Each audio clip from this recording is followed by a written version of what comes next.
வெறும் 50 ஆண்டுகள் ஆட்சி செய்த மாமன்னன் சிவாஜிக்காக அவருடைய பெயர்ல பல கட்டடங்கள் நிறுவப்பட்டிருக்கு மராட்டிய நாட்டுல. கிட்டத்தட்ட 12 நாடுகளுக்கு மேல கைப்பற்றிய சோழ மன்னர்களின் பெயர்ல ஒரு இடம் கூட கிடையாது தமிழ்நாட்டுல. இன்னைக்கு உலகத்திலேயே வெகு நீண்ட காலம் ஆட்சி செய்த பாண்டிய மன்னர்களின் பெயர்லயும் ஒரு நினைவிடம் கிடையாது தமிழ்நாட்டுல.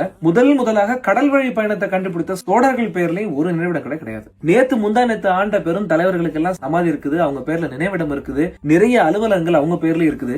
ஆனால் தமிழ் நிலத்தையும் தமிழ் மொழியையும் கட்டி காத்த மாபெரும் மன்னர்கள் சேர சோழ பாண்டியர்கள் பேர்ல ஒரு இடம் கூட கிடையாது. இதை பத்தி எல்லாம் பேசுறதுக்கு மக்களுக்கும் அக்கறை இல்ல, வாக்கு செலுத்தும் போது ஒழுங்கா செலுத்தணுங்கிற பொறுப்பும் இல்ல. உலகத்தின் பெரும் புகழ் பெற்று விண்ணுயிர் நிற்கக்கூடிய தஞ்சை பெருவுடையார் கோயிலை கட்டின ராஜராஜ சோழனுக்குன்னு ஒரு தனி கோவிலும் கிடையாது, அவருக்குன்னு ஒரு சமாதி கூட கிடையாது. அதை பத்தி யாருக்கும் அக்கறையும் கிடையாது. ஆனா ராஜராஜ சோழன் என்னுடைய சாய்தான் சொல்லி ஒரு 10 கூட்டம் வந்து அடிச்சுட்டு நாருது. இதெல்லாம் என்ன கொடுமை? தஞ்சாவூர்ல எத்தனை சாலைகளுக்கு எத்தனை அரசு அலுவலகங்களுக்கு ராஜராஜ சோழனுடைய பேர் இருக்குன்னு எனக்கு தெரியல.